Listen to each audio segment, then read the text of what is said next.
I always call it like trying to create a party in your mouth.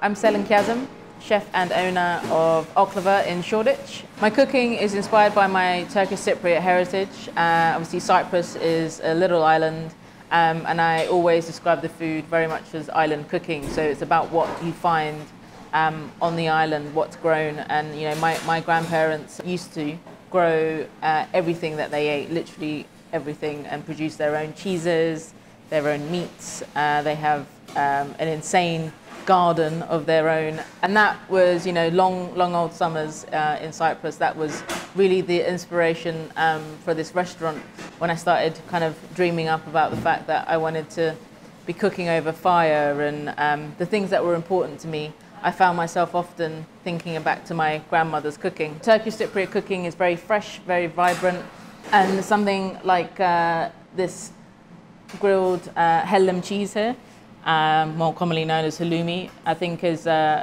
encompasses some of the really important ingredients of Cyprus. One, obviously the cheese is their national cheese. We have lots of olive oil over it, lemon juice, and this dried oregano known as kekik. First time I came across the word umami was when I was working at the Providores restaurant in Marylebone. There was a head chef there called Miles Kirby. We used to have trays and trays of roasted tomatoes constantly on the go.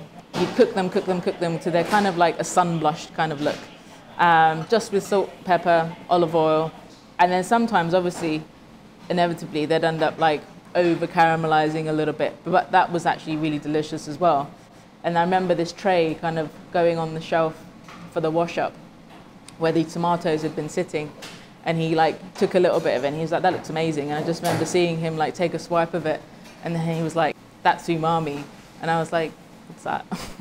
And then I kind of found myself, I guess, just looking up and seeing what that was about. And then over the years, I think the word umami is being thrown out there a lot more, and there's a lot more intrigue over it. And so it's happening all over the place, I think, in all sorts of plates of food without people even realizing that it's going on. The meaning of umami for me is really a combination of flavors. I mean, if I stop and think about it, I think it's how I always create my dishes, but without actually realizing that I heavily influence my dishes with a lot of umami. And doing this is actually really interesting because it's made me realize that about the various recipes that I have at the restaurant and also in the book, how I always call it like trying to create a party in your mouth. So that's what I'm always trying to do with plates of food. I want people to come here and be wowed and the taste buds to pop.